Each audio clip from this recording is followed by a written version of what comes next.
আজকে বিকালে মাঠে গিয়ে কি কি শাক আনলাম বাড়িতে, চলো সেই বিষয়টা তোমাদেরকে খুলে ব্যাখ্যা করতে। তো হ্যালো এভরিওয়ান, কেমন আছো? আশা করছি খুব ভালোই আছো।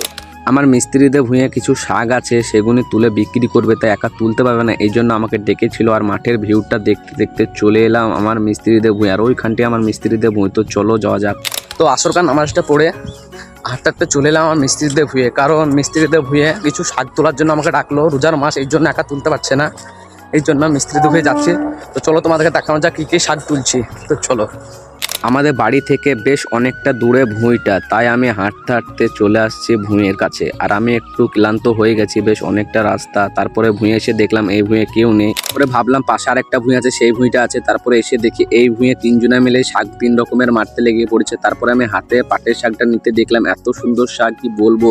বাজারে দামটাও ভালো পাওয়া যাবে, এই কারণে সব শাক তুলে নেওয়া হচ্ছে। তো ব্লগটা বেশি বড় করতে চাইছি না, পরবর্তী ব্লগে দেখাবো কতটা শাক আমি তুলে নিয়ে এলাম।